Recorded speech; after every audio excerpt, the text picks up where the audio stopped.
What kind of people have you been working with, and what sort of problems have you been helping them with?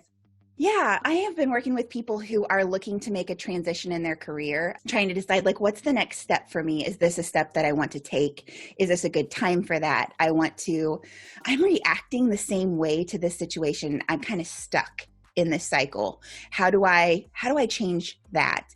And with people who I want to do something different, I want to change up my routine, the way that I take care of myself, the way that I manage my schedule, what my life looks like. How do I decide? So basically people who have some transition coming in their life, or they need to have some transition coming, and how do we come up with a plan and start to put stuff in place to make it happen?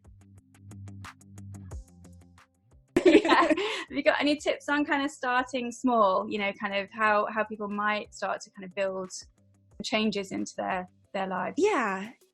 I think it's kind of like, starting a new healthy eating plan, that we go intermittent fasting when we haven't gone 4 hours without food in a decade. Like, I'm going to fast for 3 days and there's no prep for it, or I want to go back to school and you haven't read a book in a decade.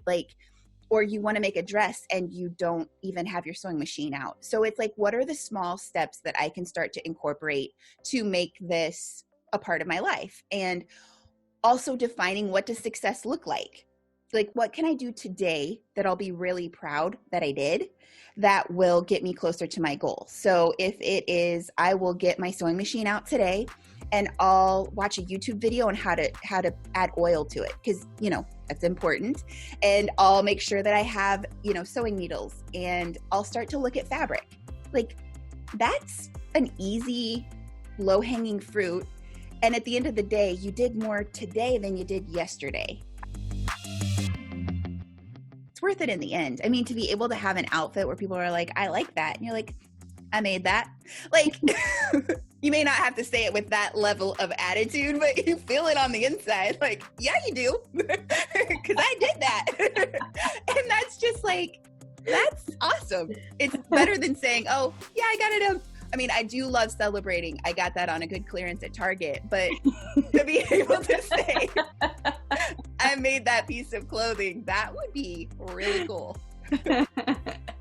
Yeah, second best to sale item at Target. Yeah, okay. True story.